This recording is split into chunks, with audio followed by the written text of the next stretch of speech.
Hello, Global Theater. My name is Gerry Fialka. Today is March 4, 2026. Want to thank Rob Grant and his amazing podcast. I'm probably wrong about everything. Please subscribe. Also want to thank Jeffrey Schwartz for introducing me to today's guest, Max Devereaux. Is that right, Max? That's correct. Where are you calling from?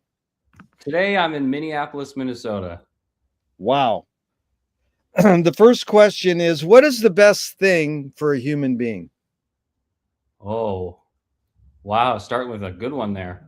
Well, I don't want to just fire off the hip, but I guess maybe that's the best thing for a human being right now is to just kind of shoot from the hip. I would say, well, maybe just following that thread, it has something to do with going with your gut. Yeah, go with gut. I was going to say, when you said to shoot from the hip, I goes, is that your answer? But especially in the town you're in right now, it's like, wait, there's a lot going on there. But go with your gut is beautiful. Okay, what's your favorite form of information? How it comes into you? Well, being a filmmaker, I would say that because I have explored cinema, I have opened up my horizons as a human being. I'd say, yeah, film history, film study has kind of helped me learn about the world and about how people live. But that's all to say, I do appreciate reading as an art form and as a way of intaking information. I feel like there's more participation there. Let's go with reading for a second. Did you become a reader, one, because your parents told you to, two, they did it as an example, or three, on your own? Oh, I like that. Well, definitely it was read to a lot as a child, just because my father is a reader, big time reader. And so, introduced me to the concept of, before bed, a book is a fantastic way to kind of wind down the nervous system and get yourself into a state where you can relax enough to sleep. So I would say that probably the second of those. Yeah. Yeah. Let's go. I rarely ask this, but since you said film first, and I used to be a film freak. I guess I still am. What's the first film experience that you had that had an impact on you, and especially what venue? Was it a drive-in, or was it a VHS tape, or a DVD, or a streaming on your cell phone? What was that first film, the title, maybe, and the venue? Well, the first thing to jump into my head is when I first saw E.T. the Extraterrestrial. Yeah. It was where I grew up in Wisconsin, just outside of Milwaukee, at my cousin's farm. So out in the sticks, and it was a very dark, scary night, and the movie traumatized me. Just absolutely terrible. On TV set? On a TV, just at home. Like a normal size TV, not a big TV. Just a little, VHS tape, and that movie well, it terrified me. And then to add insult to injury, my siblings, because I'm the youngest, were all teasing me because I was so scared by it. And to this day, I haven't seen it again. Whoa, that's my Invaders from Mars. That did that to me, and that was probably on a black and white set. Sure. So what age are you about? Oh God, 4 or 5. Age 4, and that you said on VHS tape. VHS tape. That's great. And you're okay. Very good, Max. We're here to have fun, so we're starting off good. I love it. Why do you think humans collect or gather information?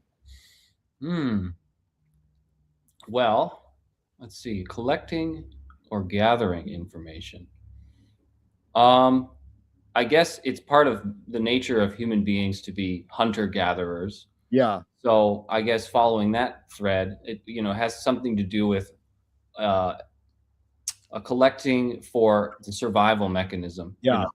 So I guess now that we have basic needs covered, is in the way of, like, you can go to the grocery store and get a slab of meat, you can, collect data and information, and that can help you, I guess, prolong your survival.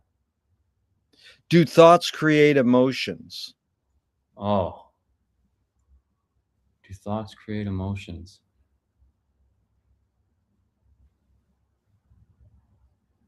I would say it's possible. Sometimes there are things that exist that happen to us that we feel in the way of emotions that are beyond thought to an extent, because um, you're just reacting to your environment in a sort of extrasensory way. Yeah, I want to tell you that was beautiful because you paused and you just took the time to think. I encourage that. And most people can't handle that, even though I put it in my suggestions before we do this. They think as soon as I speak, then they have to speak. And you literally just were comfortable having silence. So I appreciate that too. Fill in the blank, Max. I don't know what I think until I have experienced something. Yeah. Can humans think without language? I think it's possible. Again, going back to the hunter-gatherer days, people had to they had to have thoughts before there was any written language. They had to have ideas. They had to have a way of processing what was happening to them, perhaps, but without text or anything, or words or language. That they had to think about it in a more abstract way. The only way I can think of it is how I kind of feel sometimes when I'm painting or something, and I'm working beyond language, or same with abstract music. I'm not necessarily thinking in terms of like, this sounds like X. It's sort of more, I'm trying to get into a different channel there, a different way of thinking. It's like almost nonverbal. Yeah. Chomsky says language is not just words. It's a culture, a tradition, a unification of community, a whole history that creates what a community is. What do you do when language doesn't work? When language breaks down, what do you do? Well, I think you saw me kind of do it to an extent here, because you're hitting me with these fantastic questions. I take a pause. I take a pause. That's good. I take a beat. Definitely, in my surroundings right now, things are really tense, and language is breaking down. You can't trust anybody. There are liars everywhere. And so taking a pause has helped me stay out of what I would say are the most hairy situations that possible around at least my immediate vicinity. Really good. Your observations of humans in general, are we more thinking beings or more feeling beings? I think we like to think of ourselves as thinking beings, but I think ultimately we are feeling beings. Yeah.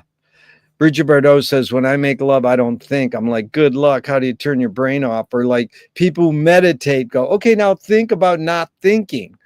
And there's a bumper sticker on a car by street and it says, don't believe everything you think. And I'm like, well, you could say, don't believe everything you feel. Right on.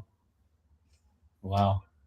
These are two from Alan Turing in the 50s. One, is thinking a function of the soul?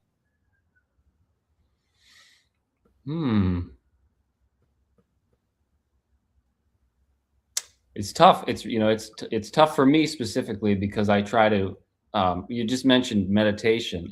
So one of parts of my practice involves meditation and actually Zen meditation. So we're getting into that realm of thinking, or trying not to think, essentially. So going back to the question, I would say I've tried to avoid that at all times. I try to just go with the gut. Right. Go with the gut. The second, very good. The second Turing question is, can machines think? Well, I think most people would say with machines, they only know well, at least with computers, they only know what you tell them, what information is input into them. But I guess that's where we get into the realm of, talking about AI and things like that.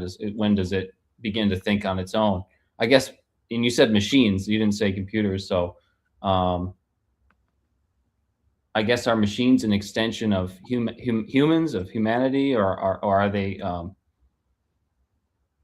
well, in this case, I guess machines can think. Yes, I think so. Really? I loved you asking, are machines an extension of humanity? Because I'm huge into McLuhan, and he says everything we invent extends some humanness. Mm-hmm. So it's funny. In one of those great poets said, poetry is humans are a machine, or poetry is a machine, or blah blah blah. So it's a funny word. I'm glad you're kind of debating. See, it's me and you versus the wording on the questions. Because in essence, you don't have to answer the question. I'm just using this wording to prompt us to discuss. Great. And I'm for tangents, stories, and anecdotes. So that's fantastic. Do you more pursue happiness or more pursue meaning? Well, I think lately it's been meaning, but unfortunately, that leaves you out in the lurch and kind of puts you in a weird position where you're choosing things that don't necessarily enrich you, kind of in a day-to-day sense. I think of happiness as kind of finding that little. I guess Robert Altman used to talk about kind of looking out over the edge. Every day you start in this pit and you try to climb up and you try to get to the edge and look just over the edge of that pit. And so that's kind of the pursuit of happiness. I think has something to do with that. But lately it's been meaning. And I don't know if that puts me at a disadvantage to, finding that essential happiness, but I'd like to go for that someday. It just depends on where I'm at and where I'm living.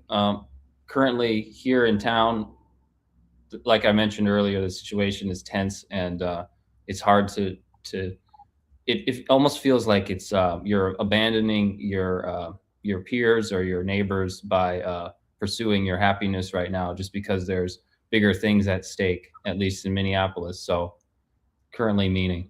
Yeah. Wow. And I'm huge into Altman. I brought him to campus at University of Michigan in the 70s, and I got to smoke a joint with him. Oh yeah. Yeah. And then he was a pothead. He made a short film on how to roll a joint too. Oh, yeah. Yeah. But where did you get that? He said, look over the edge, over the pit. Is it from a print interview or the documentary, or do you know the source of that? I think he said that so one of the books that taught me the most about filmmaking that I ever read was, I think it was a 2006 book right after he passed, a book about him. And I think it's mentioned in that book. He might have even said it again or reiterated it in some sort of video or interview. Yeah. Anyway, send me the title of the book if you still have it, because I love it. Because Altman was such a great articulate filmmaker and such a revolutionary and maverick in so many ways. Yeah. And so I got the question from Viktor Frankl's book, Man's Search for Meaning. And he says that happiness doesn't tend to last and meaning tends to last. Mm-hmm. What do you think of that? I would agree with that. Yeah. Just because happiness to me does feel so fleeting. It does feel like something that we can kind of dip our toe into here and there, but meaning is essentially the thing that cocoons us and it's constantly surrounding us, whether we like it or not. Cocoon is a great word. You're a wordsmith. That's beautiful. So Does the brain more detect consciousness or create it?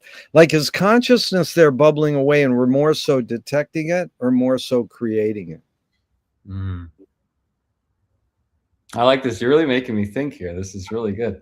Does it detect consciousness or does it create it? These are like Zen koans in a way. This is Yeah, yeah. Yeah, I mean, some people are like, some of my early questions is it more this or more that? They go, I'm not into binaries. I go, I know it's both and it depends. But again, it's just a prompt to get you to talk. You don't even like, you could just, but it's funny because if you watch Michael Pollan, in this last 2 weeks, month, he's talking all about his new book's all about consciousness. And he's saying consciousness comes from feeling and not thinking. And it's like, what? So I mean, we're always trying to figure, sometimes when I ask that question, people go, well, I'm not a neuroscientist. I'm like, I'm not, I'm after your hunch or your guess. Right. But it's also totally legit to go, I don't know, or I can't answer that. Right. That's the other thing. People think they're being put on the spot, like I have to answer it. No, you don't. I got a million more. We can move on. That's I want to give it the time.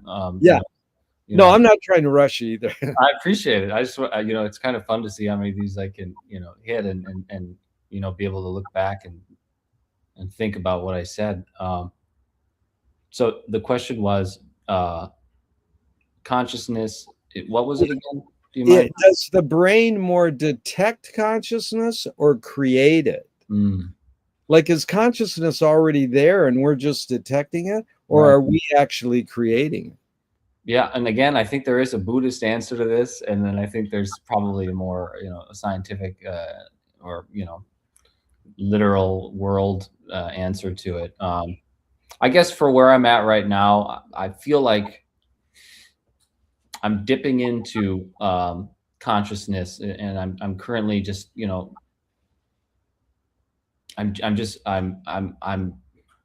getting a little window. I feel like my life is just a little window into the cosmic consciousness, the massive ocean of consciousness, and my time so far, 31 years is just my tiny window that I'm going to get to take a look at it. Yeah.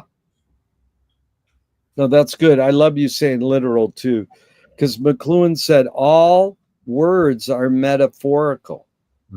So I asked the question, what's the word literal a metaphor for? And you don't have to answer it, but my favorite answer was light. Light. That's like your window of ocean of consciousness. But another one was letter.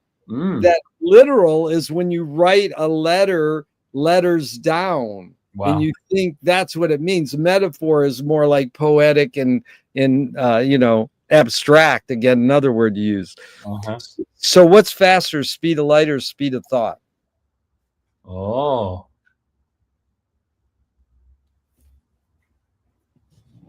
Well, I would say probably speed of light. I mean, I feel like, I can barely think sometimes, and but it probably varies, right? Some people are just like, amazingly, they're processors and they can just go.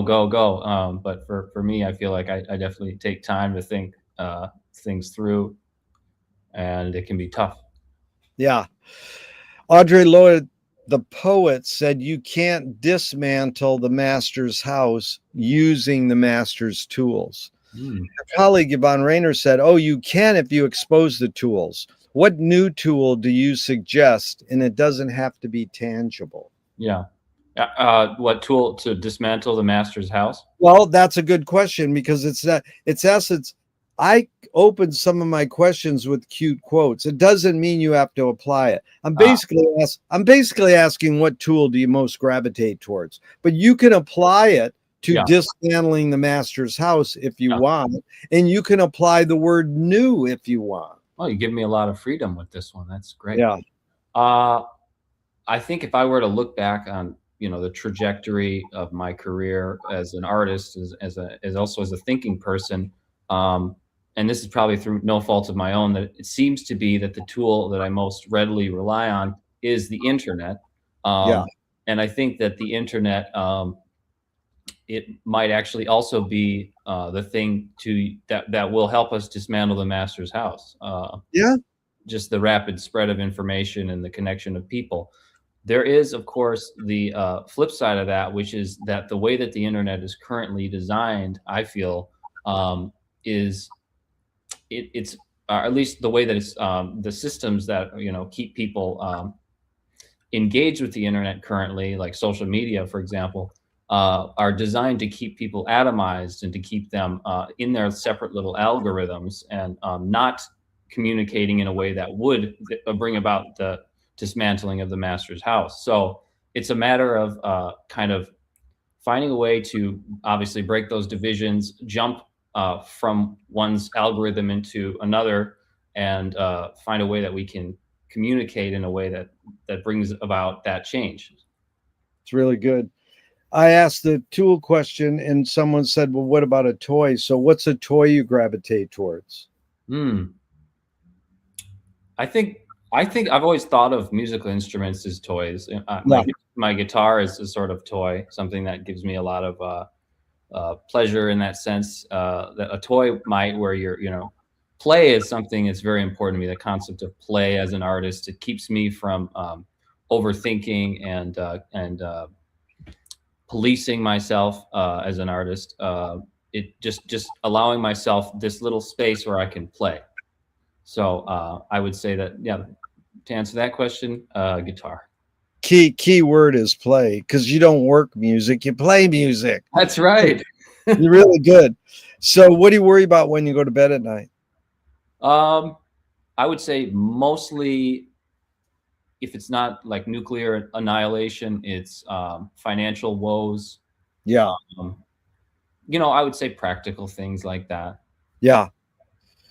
McLuhan learned from the poet Ezra Pound that artists, musicians, all that, are antennas of the race. They're broadcasting and detecting the hidden psychic effects of our inventions, so we might learn how to cope with what we don't like about our inventions. So, Max, I asked you the question Marshall probed his whole career. Why do we ignore the hidden psychic effects of our inventions, even though the artists are broadcasting them to us? Right. Yeah. Yeah. So you want me to answer that? Why do we ignore it? Why do you think, and not everybody ignores it, but why do you think some people ignore the artist's hidden message? Are you saying the hidden message that's inherent in like the media? Mainly in what artists are doing, it's back to that word. Sometimes it's more metaphoric. It's not saying, I want to tell you something and hit you over the head with a literal agenda. It's something that's a little more poetic or, hidden. And they don't, artists might not even always know what they're broadcasting. Right. Like Dylan says, I'm just a radio and it's just coming through me. I'm just, That makes me think of a quote that's liberated me in the last, however long, from Marcel Duchamp, which is that the audience is the one who ultimately completes the work. So that when you brought up Dylan with the antenna thing and everything, that keeps me out of the weeds. But, I guess in this case, you're saying that the audience or the people that are receiving this message are ignoring that. You're saying the hidden stuff. The hidden message, even me and you might ignore. In fact, that you have ESP because that very Duchamp quote I use coming up in a couple questions down the road here. I use that quote for a question I'm going to ask you. But I'm saying me and you miss the message sometimes. People in general might miss the message. Why do we miss the message? Why do we miss the message? Or Marshall's was, why do we ignore it? Oh. But there's a few, again, that's us working with the wording on the question. Is it ignoring, or is it missing, or is it's over our head? There's a lot of, it's basically, we don't get it sometimes. Yeah. Why don't we get it? I mean, a lot of people my age would say it has something to do with privilege. Yeah. You know, being in a position where you are, you don't have to try to get that hidden message in there because your life is built around pleasure or built around comfort. Yeah. And sometimes those hard hitting messages that are in there and snuck in there, they don't impact you in the same way. But again, it's anytime you're receiving information, you have to do a bit of honing of your own self to become a conduit so that you can actually take in that information and have it have any value to you. So it is about doing your research and having an awareness of different ways that messages are relayed. So to an extent, a lot of people take the world at face value, and they don't necessarily do their research in order to understand the different connections that can be made when things come their way. And because information will fall into your lap, and if you're not ready to go the moment it gets there, you're not going to be able to do anything with that information. It's gonna go in one ear and out the other. Really good. Do artists have moral obligation? I think that there are different types of artists that exist, and I would say the type of artist I fancy myself as is a sort of a global citizen, somebody who belongs to no nation, and somebody who my obligation morally is to be the first person to receive the quote unquote message, and hopefully through my actions broadcast this. So that's my certain priority, or my moral obligation there is to try to just be a member of that first wave of people within whatever time period who's getting that message out to people. The avant-garde, as you sometimes hear. I know it well. That's beautiful. Are you more afraid of new ideas or more afraid of old ideas?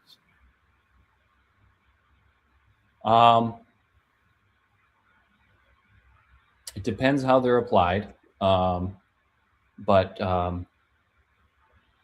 I can't remember who said it, but there's a quote about it's in the interest of the future to be dangerous, essentially. Yeah, that's good. I can't remember who said that, but it to me, that's what's really important, is to keep that in mind, that if you're going to be in wading in the pool of new ideas, it's going to feel scary and it's going to be a bit dangerous. And so knowing that ahead of time, you know that there's nothing to be afraid of, because it's dangerous work, essentially. Yeah. That's what I say. Great art fucks your shit up and makes you go, I can do that.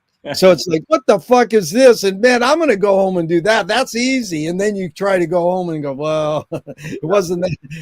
But can you conjure up your earliest memory? I mean, besides the ET at 4 or 5, is there an earlier memory that you can recall? In my particular case, unfortunately, I think there's a wall of trauma from my past that has really blocked a lot of my earliest memories. So I don't have the ability to access them as well as others that I speak to.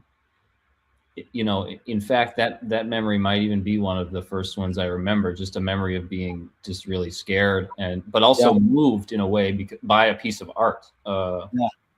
I guess I do have one memory that popped into my head of going to see, I went to the Smithsonian Art Museum in DC in 2001, maybe, and I saw the painting. It's a massive canvas of Daniel in the Lion's Den, and I remember when the painting impacted me greatly, and on the way out, I begged my mother to buy me the postcard version of it so that I could have it hanging on my wall as a child in my bedroom.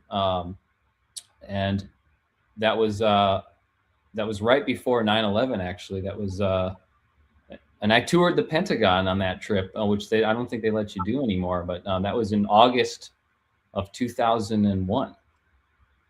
But anyway, I just remember. Do you still have the postcard? It's somewhere, probably at my mom's house. Yeah. There you go. Is memory more a curse or more a blessing? Oh, I like that one.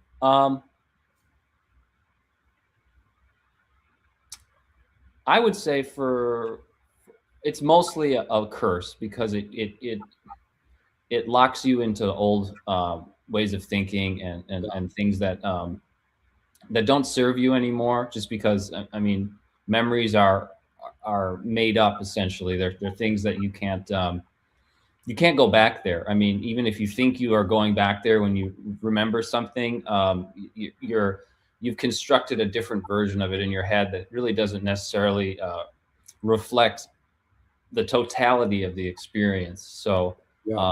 I think that can be something, again, to be weighed down by something is to be cursed by it. So I would say more of a curse. Dude, it's amazing, because 80 to 90% of people go, oh, it's a blessing. Well, it can be a curse. They immediately backtrack, but they go blessing because they want to think, oh, it's a blessing. And I love when people say memory's a curse. It's rare, but okay. And there's no right or wrong answers to any of these. And it's not that it's a curse, but it is, isn't the point of life to be here now, live in the moment? So, well, yeah. But anyways, can you conjure? Can you tell me someone within your immediate family who had an impact on you, and what specifically was the impact? Well, I would say my dad specifically, because in the early 80s, he was a radio DJ in the Northwoods of Wisconsin, WOBT, and he would get a lot of records that people in that area didn't have before. People could get the records through the internet or in various stores. Like, he was a radio DJ. He had a lot of he played music in bands up there, and he taught me about a lot of really cool music, and opened my eyes to I guess that way of creating. And so I would say that he's like, as far as being a musician, definitely impacted me in a big way. Good. Yeah. So what, name just right off the top 3 bands, genres that he turned you on to that really had an impact? Bands or genres? Either one that still, still resonates with you. Right. Well, I guess the first few records that I remember like really loving was he had Prince's Purple Rain. He had what else did he have? He had Chic Your Booty. You're kidding. He had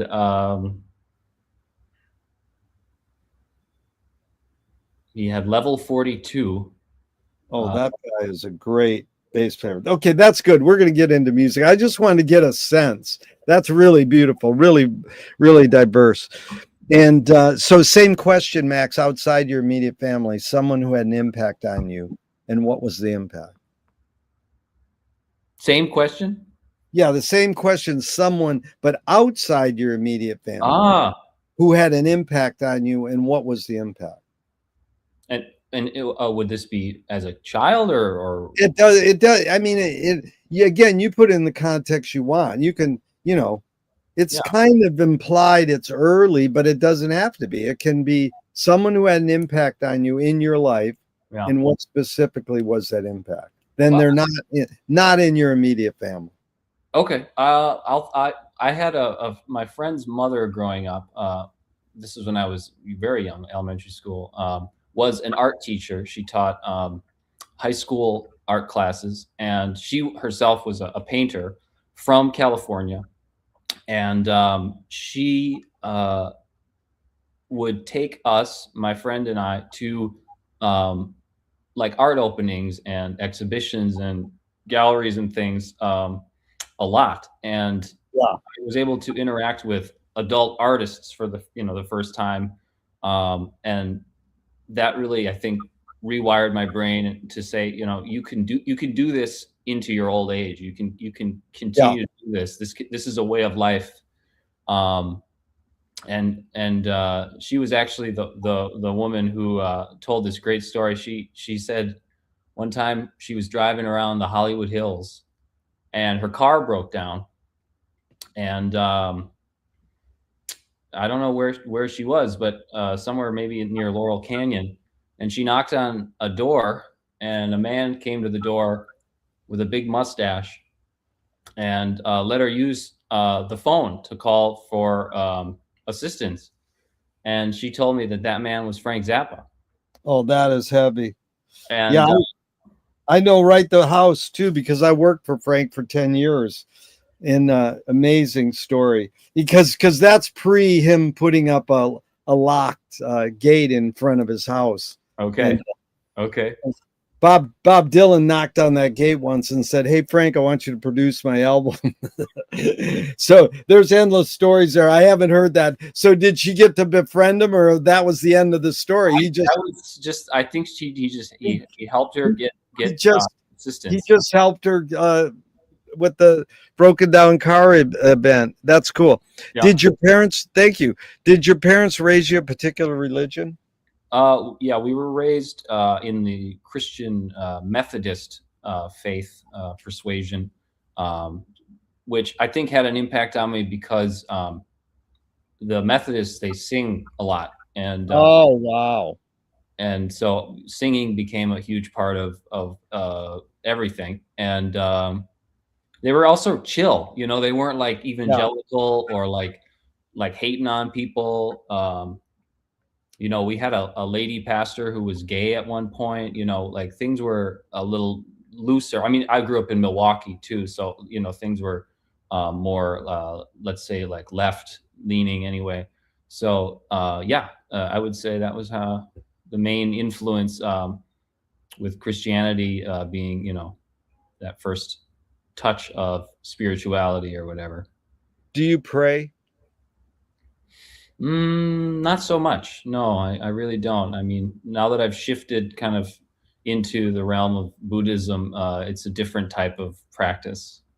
If God exists, what would you like God to say to you after you die?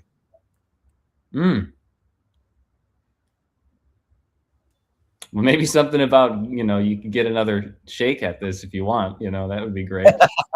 I had that answer once. The guy goes, "I checked my records. We made a mistake. You're going back." You're going back. Yeah. Or like Paul Krasner says, "I only believe in reincarnation in one of my past lives." That's right. That's okay, awesome. Max, do evil people exist, or does evil use people as a vehicle? I'm going to go with the latter because I do feel like, to a certain extent, the evil traits that people have, they pick them up from something. It's a sort of epigenetics. It's a sort of environmental thing. Something affects them and makes them need to lash out at the world and do things that are terrible.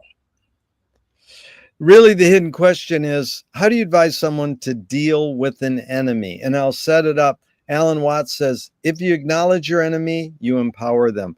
Coppola stole from The Mob and the Samurai, keep your friends close and your enemies closer. JFK said, forgive your enemy, but don't forget their name. And Fellini says, I need an enemy. So it's a lot of thoughts. The basic question is, how do you advise someone to deal with an enemy?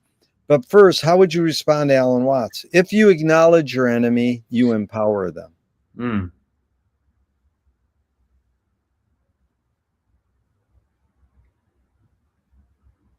Well, I know that in the art of war, it's there's a quote, never correct your enemy when they're making a mistake. I feel like to an extent, not correcting them is to not acknowledge them. And I also feel like that's a good way to deal with them. That being said, it is important to know your enemy so that you can know, exactly what they're capable of, or what they might do, or how they might think. I've been thinking a lot about enemies lately, with the political situation here in Minneapolis, because to a large extent, the enemies that have entered at least the city currently, they're I don't know how to describe it, but I feel like they're horribly misinformed, and so ignoring them isn't the way to solve the issue. At least with what I'm going through right here and now. But again, it's like going back to are people evil inherently? You got to give them the time of day to try to hopefully re-educate people so that they're not making the decisions that they're making to become your enemy, because it's about really acknowledging who the real enemy is. And I think right now people could do well to take time to educate one another about who the real enemy is. It's really good. In fact, Nassim Taleb said games were created to give non-heroes the illusion of winning. In real life, we don't know who wins or loses, but we can tell who a hero is. Gregory Bateson says, when a criminal gets caught, does he go, whoa, my criminal skills weren't up to snuff? Or does he go, oh, I did something morally and socially wrong?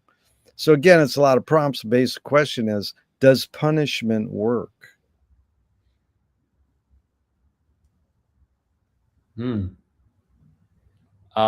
Well, the individual being punished would have to have the capacity to learn from the punishment. And so that requires somebody who's willing to change. So I think it's a case-by-case basis, but ultimately, I don't really believe in punishing people unless, of course, they really deserve it.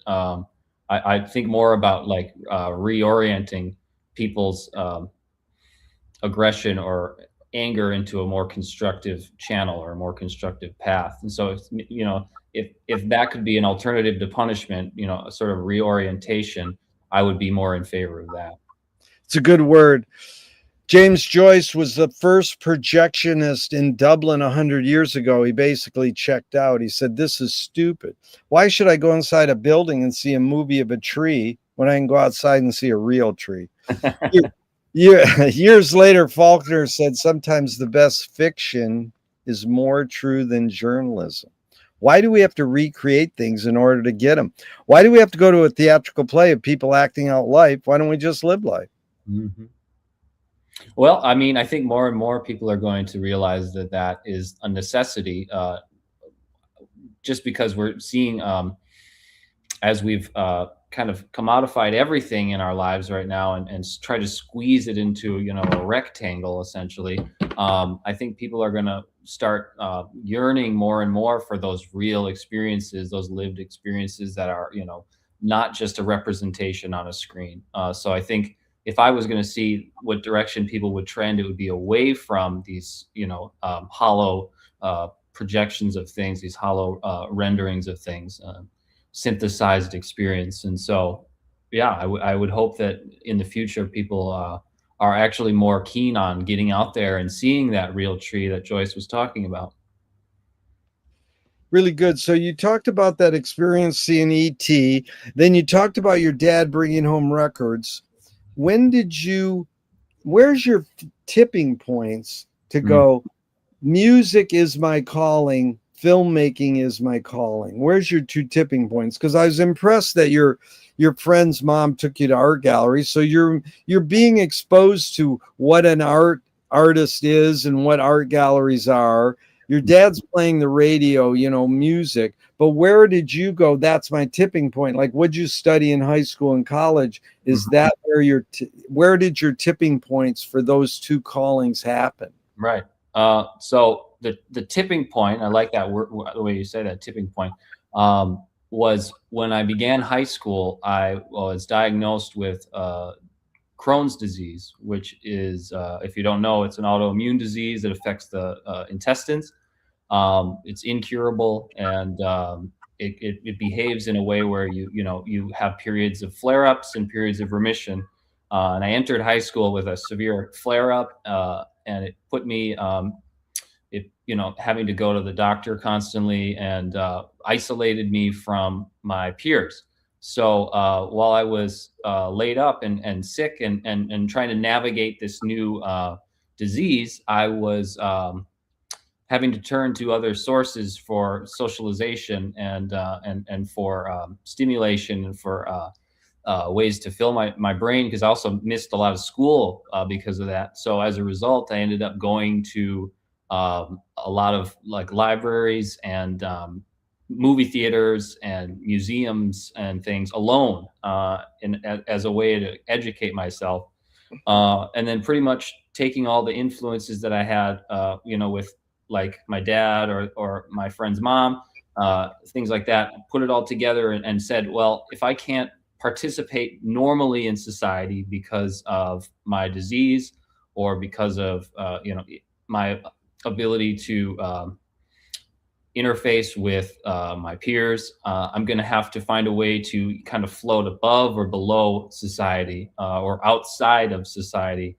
And so that's kind of what brought me to say being an artist was going to be the next thing, or the most important thing for me to focus on, because like I said, I was never going to be able to penetrate through what I call like the glass layer. I tend to feel like, to an extent, I'm always kind of viewing, I'm window shopping life. Like it feels like I'm viewing it from outside and looking in. It doesn't feel like I've ever been able to really live a normal life inside of that glass, jar or whatever.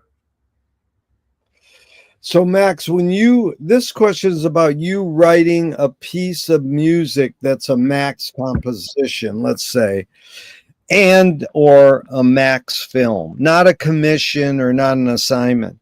A screenwriting teacher told me great art is when you can clearly see the intention of the maker. Kubrick says the opposite. Great art is when you can clearly not see the intention of the maker. What role does intention play in your creative process when you're making a Max movie, or a Max, a piece of art, or a Max film, or a Max music? Yeah. Right. I think the intention is just to do the thing at first. It's just, I want to make a Max movie or a Max song or whatever. So once I've arrived at that, I can let the horses loose and we can go. Yeah. That's good. And that's metaphorical, man. Beautiful. And so here's the Duchamp question you anticipated. Marcel said there's no art without an audience. How much are you thinking of your viewer or your listener when you're making your art? Well, I'm certainly not tailoring the work to them. I remember Zappa talking a lot about like optional entertainment. So, this is an option for people, the stuff that I create, but I'm not like it's not tailor made for them. They're not necessarily products in that sense, where, I know they're going to be useful to people. But I mean, there is like a little pause sometimes, because you want to at least make it palatable. Even the most craziest, insane thing I've ever made, I feel like I've tried to get some sort of way that it's at least refined to the extent where somebody could experience it. I'd love to kind of like with reckless abandon create things like that I had no intention of people ever really interfacing with, but I guess there is the little consideration in the sense that I'm not gonna make something that I know won't hold up at least like a year later or 2 years later. Really good. And so let's jump into here's the extension question. Marshall McLuhan says, everything we invent extends some humanness. We touch on this. So knife and fork extends our teeth, shutter and a camera extends our eyelid, and maybe even non-tangible, say religion or philosophy, might extend consciousness. Your two main tools, the electric guitar and the moving image camera. What does the electric guitar extend? What humanness? I usually think of it as an extension of the limbs, at least my arms. Yeah. I think that the way I play guitar is not, it's not traditional in the sense of like scales and notes and that type of legibility. It's more of it's an extension of the abstract painting I do. It's a physicality. It's a playing the muscles, playing the sinews, playing the nerves. So that to me is how that applies to that question. And that's funny what you said. Now the moving image camera, what humanness does that extend? And the same or something different? For just for myself? Yeah. I still feel like cinema is a very young art form, maybe one of the youngest we have. And so, and in my personal case, I feel like my relationship to movies and the types of movies I want to make is not only evolving, but it's very immature. And I don't necessarily have a very good understanding of how I make movies, or what kind of movies I want to make. I feel like I make movies, but it's never it never feels like an extension of me. It still feels like I'm making my ideas rather than like myself. So it doesn't feel as immediate as like with playing the guitar or with painting. It doesn't feel that same immediacy. It feels like there's a distance between me and the moving image that I'd like to break down. And I think that that's one of my intentions with my films as time goes on, is to break down and get to a point where it's more like a muscle, or more like a function of bodily function or something. Right now it feels too far away. It's amazing because most people will say, what's the movie extend for you? And they'll say your eye, your memory. And McLuhan said, movies extend your foot because you're traveling. So I like the physicality on both of your descriptions, your muscles. I love the nerves, that the guitar extends your nerves or your limbs. What's the function of music? To sober and quiet the mind. Oh, that's exactly what John Cage said. That's amazing. So I stole that one from Mr. Cage. Yeah, that's a very good one. And here's one friend said the function of music, and I'm curious your thoughts on this one, is to hypnotize people to be themselves. I don't know what that means, but any thoughts on that? I think it's beautiful. I don't know where I heard this, as an NPR thing, but music has to be over 10 minutes long, I think, before it starts going into that realm. Like a single piece of music has to be like over 10 minutes or like 13 minutes, I think, is the cutoff, where it begins to hypnotize you and get you into that state. So sometimes I'll purposefully make songs beyond that mark just so that I can hopefully hypnotize people into being themselves. That is good, because the in the experimental film world, which is kind of my specialty, is they say the 8 minutes. It's got to be 8 minutes. Now it's like fucking 30 seconds if you're lucky. I mean, like, you ever watch Mono Neon? Oh, is that the guy? The bass player. The bass. He makes 1 minute films. I mean, now he's kind of a rock star, but a lot of his videos are 1 minute, but they're only 40 seconds of him playing with visuals and his bass, and then he puts his manifesto up and it quotes like Duchamp. And he's like, he's an autistic black kid from down south. And this guy is like, to me, it's like, that's transcendent, because it's the opposite of that. I mean, he will hypnotize me within 30 seconds. How does he do it? But it is just the sense that, that this word my friend said, that the function of music is to hypnotize people to be themselves. Wow, that's like amazing. So amazing. This is Aaron Copland.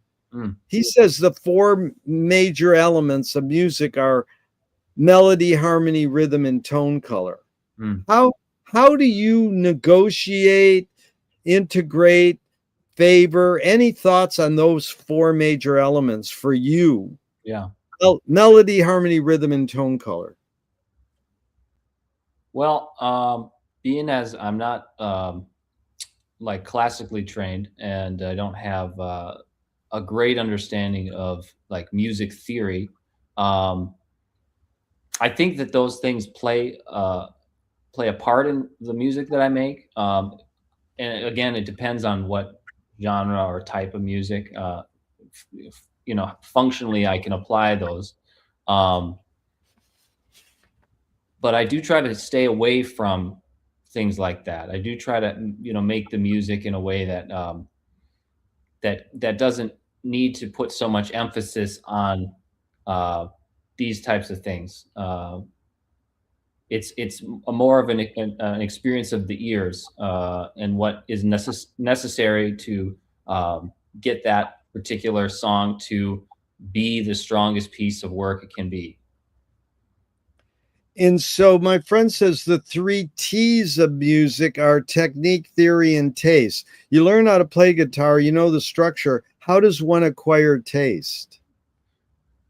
Well, that I think goes back to me saying that if you're not doing the time, and you're not going to get the message, and if you're not putting in the work to understand the different forms of media and the different,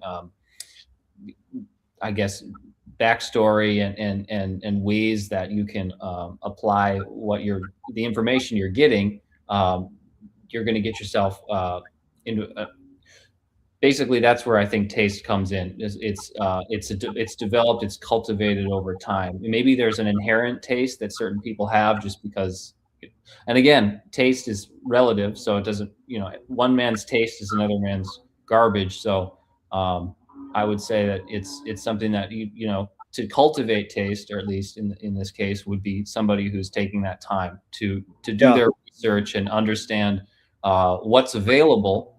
So being an explorer, going on safari, going out into the jungle and seeing what is available, and then knowing what you can do with that.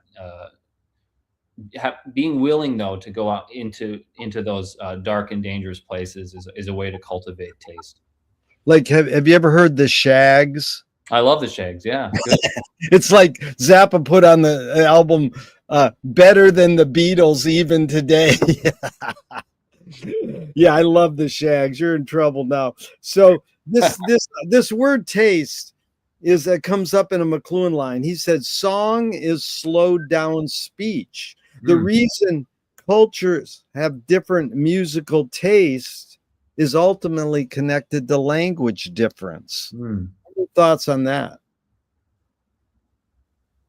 Do you mind saying it one more time? I'm sorry. The reason cultures have different musical tastes is ultimately connected to language difference. So, like tuba throat singers or Indian music, or Eskimo music or whatever, they have different musical tastes, the way they sound. Language? Is it connected to language?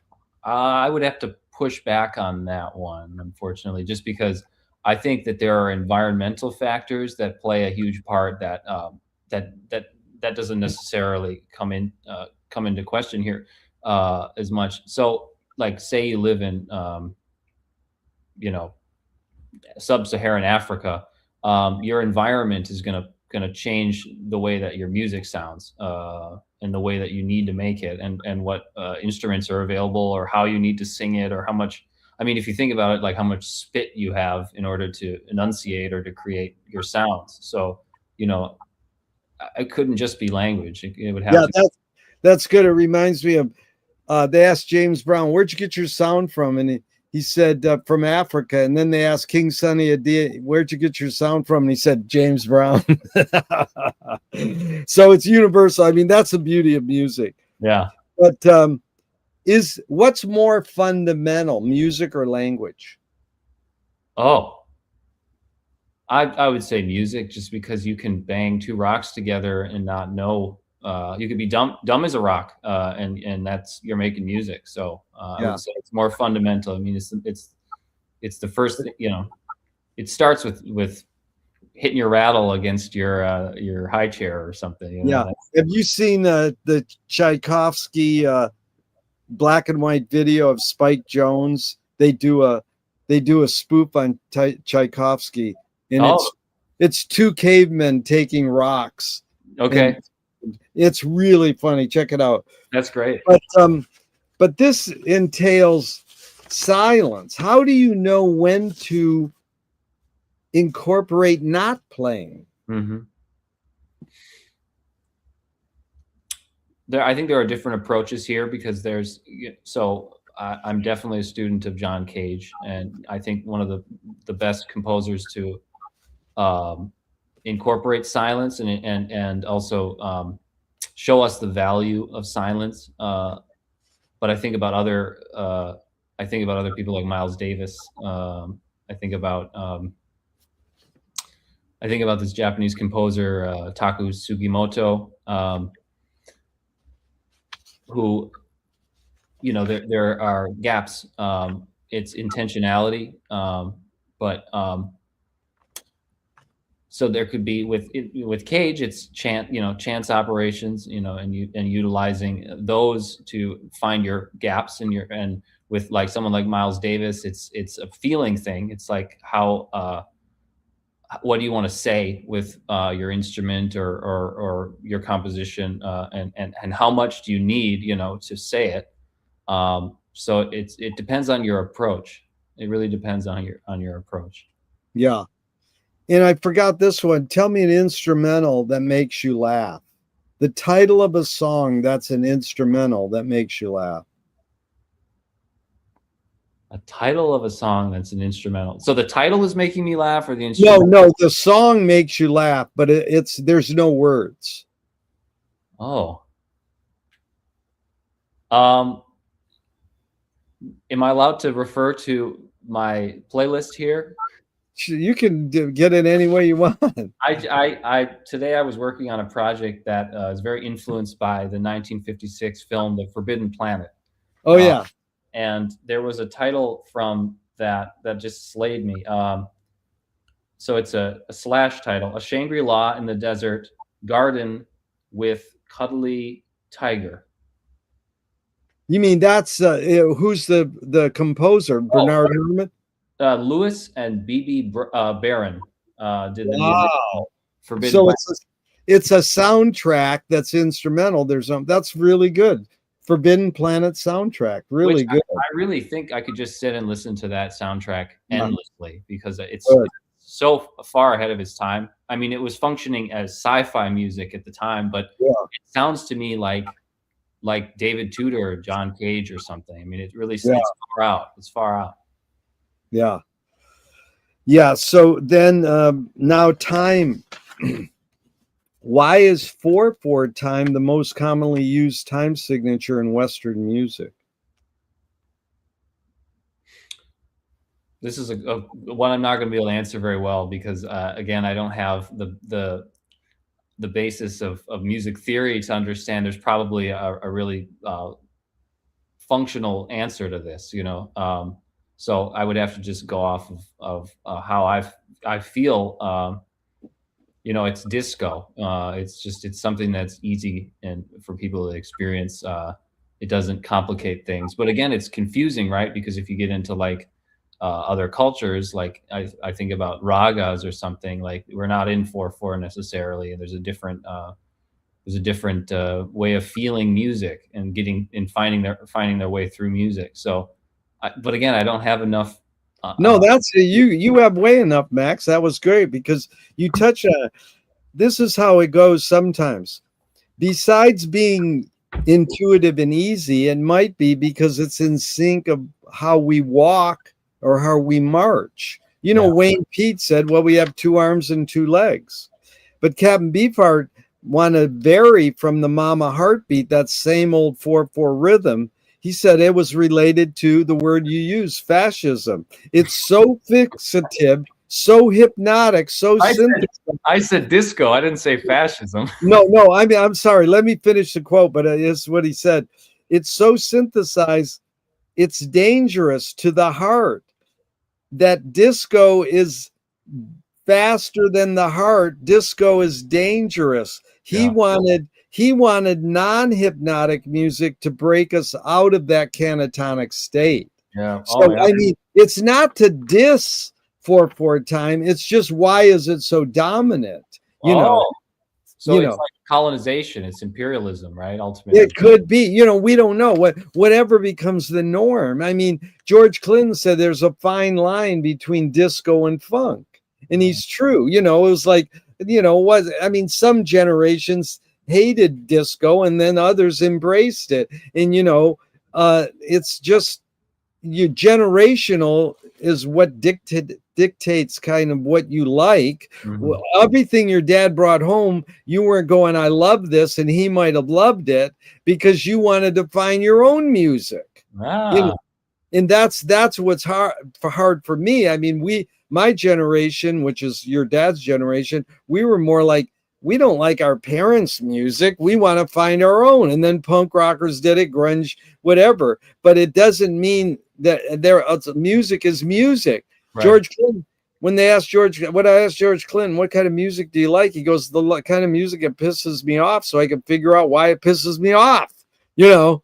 But he said, you know, the funk is the absence of, you know, and Thelonious Monk said, silence is the loudest sound in the universe. So, you know, no, you tackle those fine. Here's now, are you a performer? You perform your music in front of people? Yes, I do. But there's an asterisk there, because I have recently come to the conclusion that performing through composed music brings me a great sense of anguish and pain. I'm not sure why, but if I perform pop music where I'm singing and I'm doing the whole, you know, got a guitar and I'm singing, it really hurts me. But when I'm up on stage with absolutely no plan whatsoever, that I experience the greatest joy. I love it so much. You're sort of free improv currently, right? But I'm trying to figure out what went wrong. Well, you can embrace both, but that's, at least you're aware of your feelings. I mean, because, you know, people think, oh, it's a chore to be a rock star. It's like, yeah, woe is me, you know.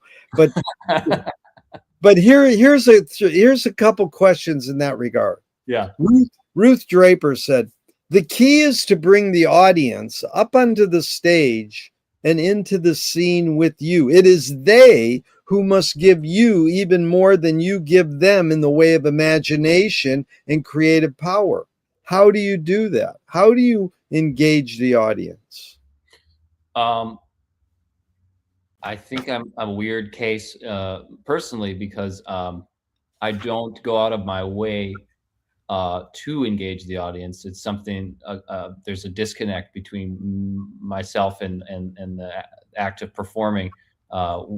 I don't know how to be a showman in that sense, or at least if I do, I don't like exercise it, or I don't try to put it on. Even though some of my favorite performers were like the greatest showmen and people who got up and really wanted to create a communal, wonderful experience, and I thank them for it, because they hooked me. But then I don't know what happened. Again, there's some disconnect there where I don't go out of my way to try to involve the audience. So I'm assuming, you know, most people who go to my shows are probably bored to tears or become, you know, despondent. I'm not sure, but you know, personally, I don't engage the audience very much.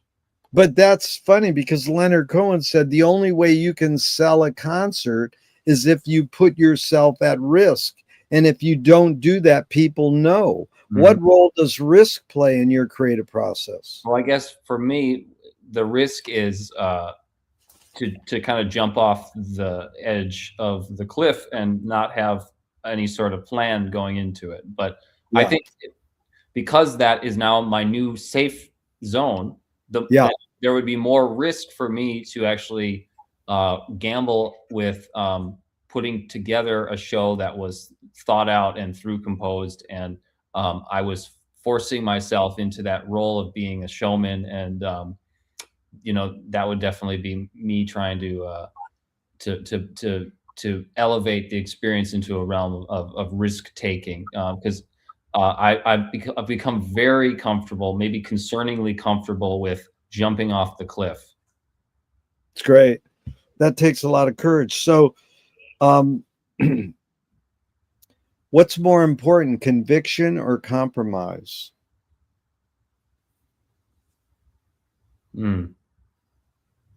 I think personally, at least in my personal life, I compromise a lot, and I think I diminish myself a lot to keep the status quo of the world around me. But there's a certain conviction that I hang on to throughout it all, that it's deep within, that is unshakable. I would say compromise in the short term, perhaps, and conviction in the long term. Beautiful. T.S. Eliot said, poetry is outing your inner dialogue. What language is your inner dialogue in?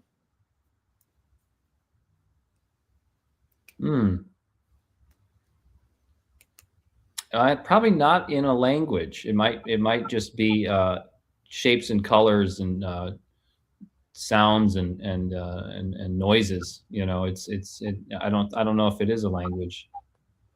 Really great answer. I rarely get that. Two of my film heroes say, George Manupelli says, ignore yourself. Jonas Mekas, there is no self-expression. And Cecil Taylor says, I'm just a vehicle and this stuff just comes through me.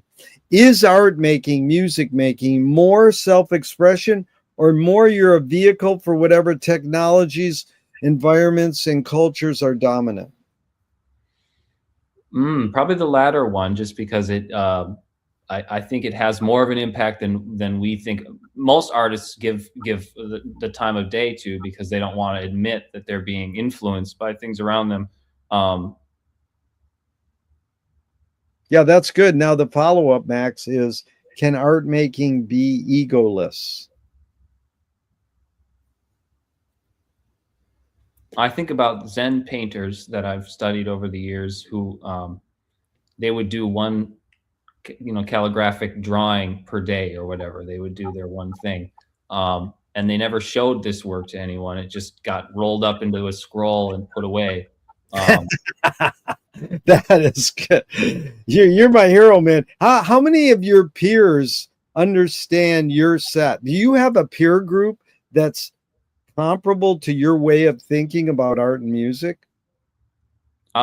If I'm having trouble locating peers, I bounced around a lot, and I've gotten a little too comfortable, like being in a city for like a year or so and then moving to another one, and so it's been really difficult for me to find peers. I think a lot of the people that I interface with, as and think about these things, are in very far off places in the world, and the internet is what brings me to them. But for the most part, So that's how you met Jeff? Do you know Jeff personally, or do you know him?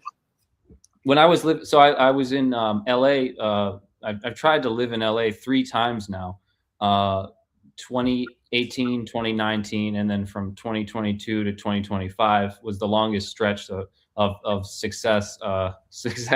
So I met Jeff in that stretch between 2022 and 2025. So I just keep taking stabs at it and trying to find some way to stay there, because I know that that's the biggest pool of potential peers where I could, hopefully find like-minded, because Jeff's he's really in that community. So tell me one major element of your creativeness in music and film and art that stayed the same, and one major element that's changed in the years you've been being creative? I like that one a lot. I'd say the major element that stayed the same is I talked about it earlier, but it's this concept of play and this element of play. I remain curious. I remain excited to create daily and to explore the most fun ways of doing things. At least fun in the sense that it's, it's work, but it's play. I don't know. What has changed is my the sort of optimism that lived within me as an artist when I was first learning about other artists, and you hear these success stories a lot because if you've heard of an artist, they are a success if you think about it, even if they lived a horrible life, because at the end of the day their message got through to some people.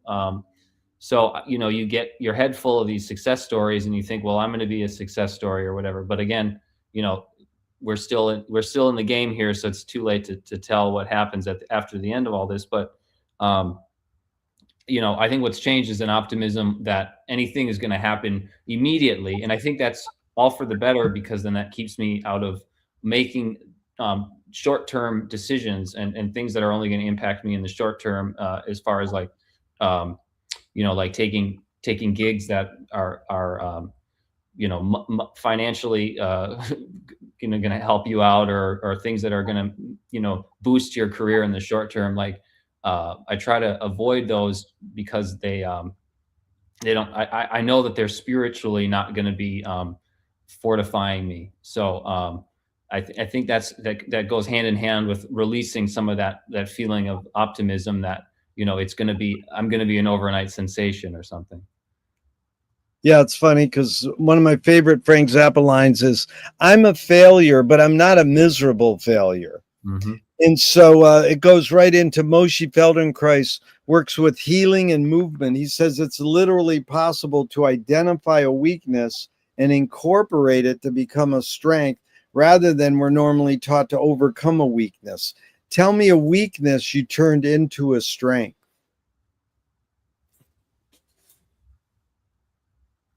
Well, going back to that story I told you about high school, knowing that I wasn't going to live a normal life was heartbreaking and emotionally jarring for me, and I think it still is to an extent. But I once I knew I wasn't going to live a normal life, I also knew I wasn't going to live a normal life, and so I thought that was a sort of, there's a strength in knowing that and owning it, and then following that path. Fill in the blank, Max. Anger can be a productive emotion when...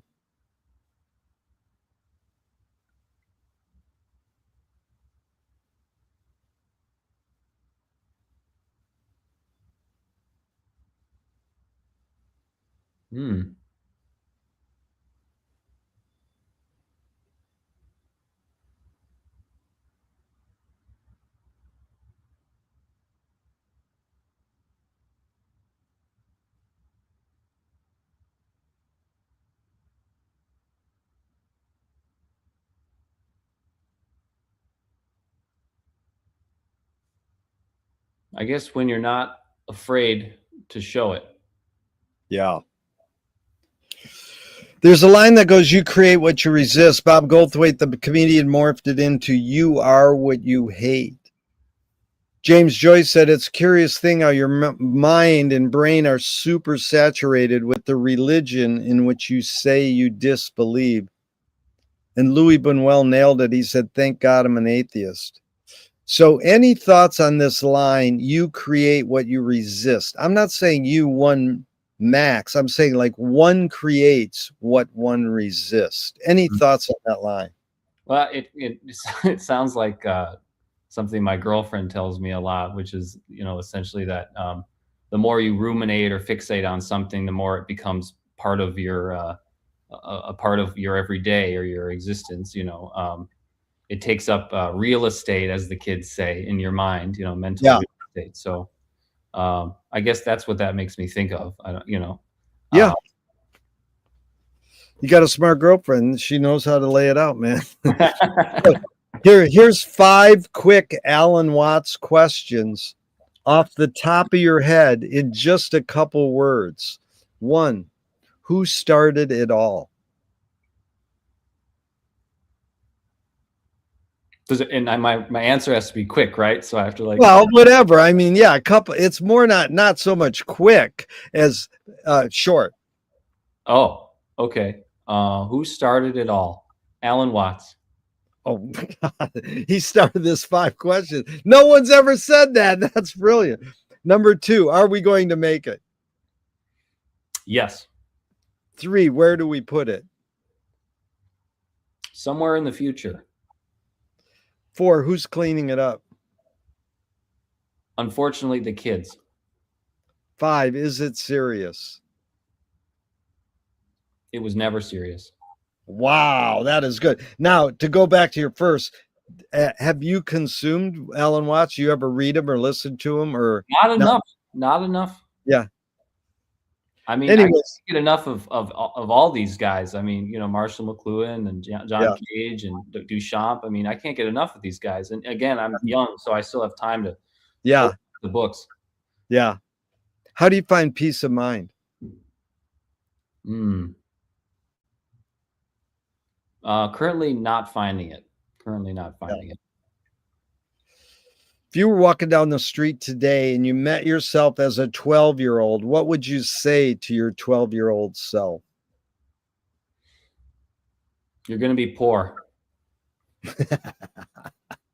You're going to be poor. I don't mean to laugh, but I used to say, I want to have a dog named Poe. And I would go, you're Poe and I'm Poe too. But just to suss that out, you're going to be poor, meaning that you regret that, or you are saying that's not a bad state of mind. You don't have to be a materialistic person. I don't know if it would change how I behaved if I knew that I was going to be poor going into this life. But it would, you know, it certainly would be nice to have had some sort of warning ahead of time. But I mean, this might be too personal. Were you raised middle class, lower class, or upper class? I mean, how were you raised? Yeah, so just below middle class, whatever. Yeah, yeah. Blue collar. Dad was a plumber, Milwaukee, Wisconsin. You know, the American way. If a publisher was going to release your autobiography off the top of your head, what would the title be?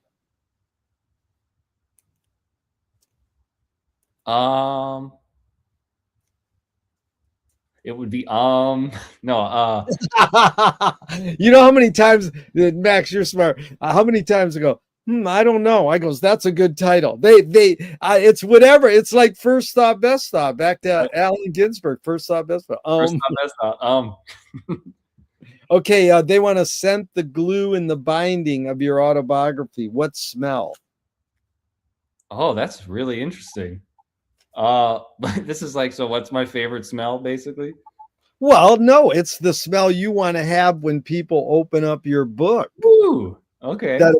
Yeah. I mean, that could be your favorite smell or not your favorite smell. What do you know? Well, I definitely wouldn't want the book to be repulsive so that they wouldn't want to read it. You know, right. So I'm not going to pick a smell that's bad. You know, I love the smell of popcorn at the movies, you know? Oh, that's a great smell. You know what Billy Wilder says? Huh.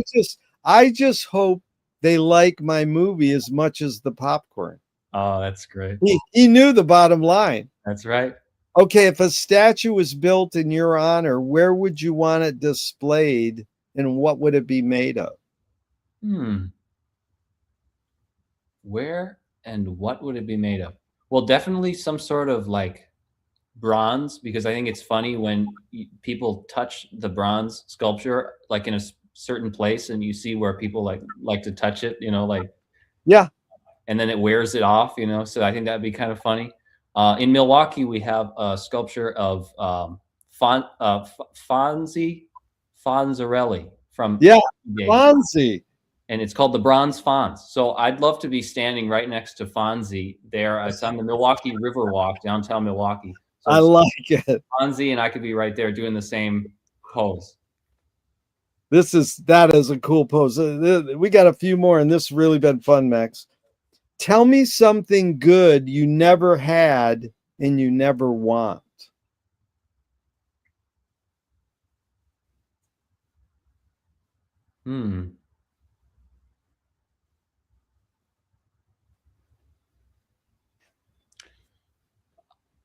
I mean, I hate to say it, but it might be money. It might be something that don't say you hate, because the answer I get the most for this question, 40 years asking, fame, money, and heroin. Those are the three highest ones. Wow, interesting. So you don't have to be ashamed. That's fine. It's just like when I said, what do you worry about when you go to bed at night? People feel like they're shamed when they go money. I goes, that's all right. It's just a question. I'm not holding you to it. Like when I asked my mom, I said, can I interview you? She goes, yeah, but everything I say today, I might say differently tomorrow. So it's no big deal. It's always just a flux, what's going on. Right on. Okay. So, thank you for that. Yeah. If you were in a vat of vomit up to your neck and someone threw a bag of shit at your face, what would you do? What do you mean if I was in one? I mean, I feel like...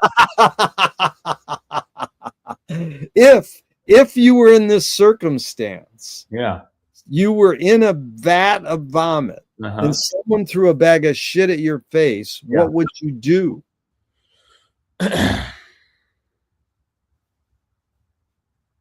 Well, I think at that point, abandoning, any sort of sense of pride, would be the first thing. And then finding a way to be okay in that moment, finding a way to be at peace in that moment would, I think, be crucial to my survival. So I think it would have something to do with that is amazing. Yeah. So where you have some sort of sense of being content in the world, even though you have this disease and whatever. Where did you get that from? More the way your parents raised you or on your own? It would have to be a combination, because you don't know what kind of shit they're saying to you before you're fully like lucid, right. And like the way that they're leading by example, going about their business. But certainly something was so horrible that happened to me that I had to kind of lock into a different gear and find myself like kind of groping for the ability to be comfortable in the most uncomfortable situations. I mean, I think about one time I was in the hospital getting a foot of my intestines removed, and I remember they put me on a vitamin K potassium drip, and every single like nerve and vein in my body felt like it was on fire. And I remember looking at the second hand on the clock and at the hospital, and every second ticked like an hour. Oh my, hey, dude, have you ever seen Morgan Fisher's film of a school clock turning for 11 minutes?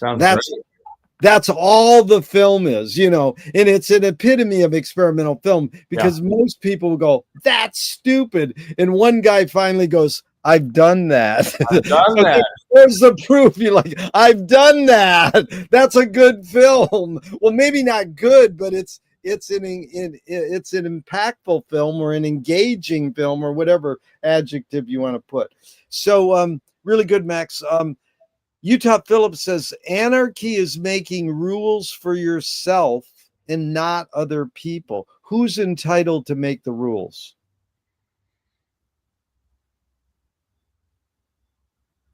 I like that quote a lot. I've never heard that, but I think that's... Well, and by the way, an anarchist specialist told me that's not really what it is. Really? Well, it's sort of, but first of all, I answer it, and then I'll tell you the next follow-up sort of gives you cred to saying you like that. I'll tell you where there's more to it. Okay.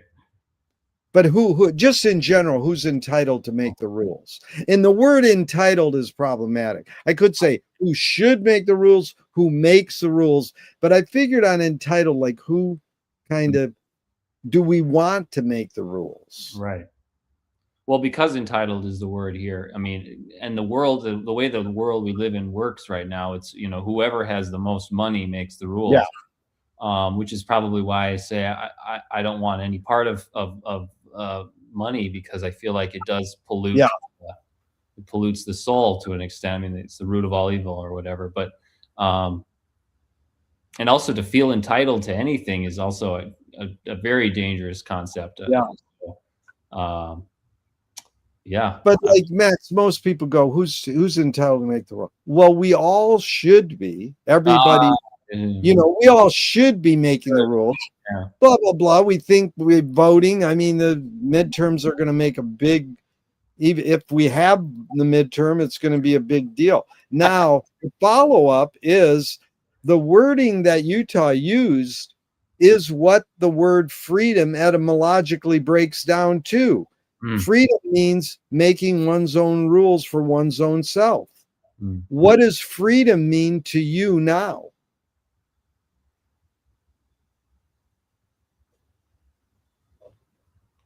The ability to switch horses midstream. Yeah, it's good. Tell me a question that remains unresolved for you.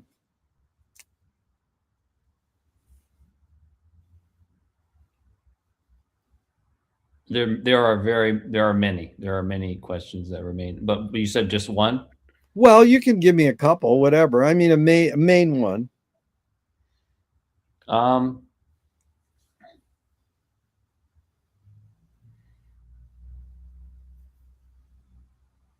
It's very hard to pick.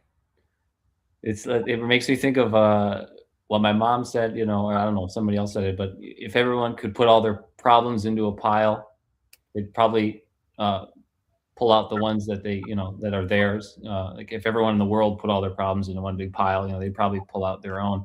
So I'm just trying to like go into that pile and see if I can pull out one that, I guess it's interesting that I moved this into the realm of problems, right? Because you said a question that remains unresolved. Was that a question? Exactly. Yeah. You know, so unresolved question right here. It's unresolved carries a lot of baggage because it's more like what's a question that continues in your brain that you haven't answered or the world hasn't answered for you. I guess, will I ever find that peace that I'm looking for, or is it going to be, you know, something that constantly evades my ability to grasp it? Yeah. What you quoted was one I left out early on was Mike Kelly, the artist, said, making art is making your problems other people's problems. Now, some people hate that. And, you know, I knew Mike, and it's a sad story, and he was a great artist. Yeah. Some people go, no, making art is making your joy other people's joy. But, you know, look at like Woody Allen. He's a great filmmaker in many ways. And all he's done is made his problems everybody else's problems. And then they'll go, I can relate to that. So it's quite an observation for Mike to make that. Because maybe is what art is. It's like, you know, all those guys, Picasso, art is a lie that tells the truth, you know. In how has making art, playing music, composing music, and making films shaped your behavior? Well, I think the fact that I haven't specialized has impacted my life as an individual. I don't think I've specialized in a city yet. I don't think I've specialized in a career outside of art or anything. You know, again, it goes back to that concept of freedom, of being able to change horses midstream. it's a fear of being pigeonholed. It's a fear of being in a box and unable to unable to change my mind, right? So I think that's how it's impacted me, or how I've gone about things. Yeah, it's really important. One of my best teachers who really turned me on to McLuhan and James Joyce said, "You never specialize," to me. And I goes, "You're right." And I do a little in everything. And that's fine. I'm happy with that. And Jean Cocteau said, when you make your first piece of art, and your family's there and your teacher and your friends, and they all say, it was really good, but you colored outside the line too much or something. They give you one criticism. Cocteau says, take that criticism and exploit it for the rest of your career. That is such a that's like turning. This is the main thing McLuhan got from Joyce. How do you turn a breakdown into a breakthrough? Ah. How do you turn a rejection into redirection? Yeah. And I mean, I think your Crohn's is that you turn that, and like, how can I turn this into a strength? So, most people are doing it all the time, right. But to verbalize it as a strategy is another thing. So that's how we're raised. What are you going to be when you grow up? Oh, I'm going to be a vet so I can play with my pets the rest of my life, or then, I'm going into sustainability. And now it's like, I'm going to be a coder. It's like, that's long gone. Now I'm going to be a TikTok star influencer. I mean, it doesn't matter. They all want to put you in a box. Yeah. And then you go along with it. Mm-hmm. And then you become frustrated and you're not free. It's like, well, maybe I'm not that anymore. Or I never was. Right. The real heavy thing is, because Alan Watts explores, he says, everybody's trying to figure out who they are. If you figure out who you are, you're fucked. And that's an amazing statement, because, it's like identity, according to McLuhan and Krishnamurti, is violence is the human search for identity. Wow. And that is like, man, what is that about with ice on your streets? Who are these kids? Why did they get flashed 50 grand in front of their face to beat people up? And who are their parents and family proud of them? Right. Like, I mean, that is like simple. How do you break through and when is one of them going to say, hey, I was brainwashed, Exactly. I mean, it's in the mail. It's in the mail that what you just experienced or talked about, them saying, I was brainwashed. I think somebody's going to have to, come, at least in this specific case you brought up. I mean, it's got to happen. It's got to happen. So Thornton Wilder said, art is confession. Art is the secret told. But art is not only the desire to tell one's secret, it's the desire to tell it and hide it at the same time. You've laid your cards on the table for 90 minutes. I'm not insinuating you haven't already answered this. What's it really all about for you?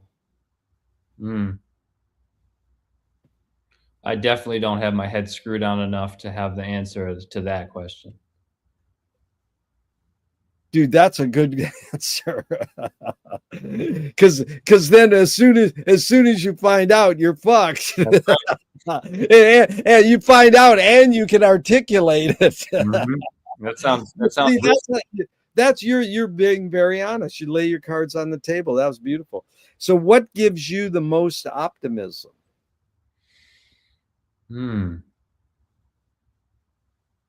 Optimism is a really scary word right now. It's something that I try to avoid these days. I feel like I'm constantly having some battle with that. I mean, Frank Herbert said, fear is the mind killer, right? And so, I mean, it's about avoiding those those pits of fear and those pits of that keep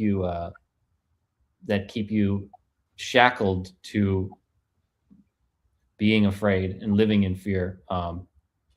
So I guess what gives me optimism is trying to kind of sidestep these and trying to avoid these pits on a daily basis. I'm not always successful. I think sometimes I don't find my state of grace, as Leonard Cohen says. I'm not able to find that state of grace. Yeah. But fear is the mind killer. Who said that again? Oh, Frank Herbert in Dune. Oh, Frank Herbert in Dune. Oh, thank you. Yeah. So really been a delight and a pleasure, Max. I learned so much about life in general and about you. And when you come back to LA, come over and we'll hang out in Venice and watch the sunset or something. But the first question I ask is, what's the best thing for a human being? And Wilhelm Reich said the best thing for a human being is another human being. The last question I ask is what they asked Groucho Marx at the end of his life: what gives you the most optimism? And he said, other people. So it's sure been fun spending this time with another person, especially because it was you. Thank you so much. Thank you. I really appreciate you having me. Yeah. And even though I'm going to hit the end broadcast button now, I hope this never ends and we can keep talking forever.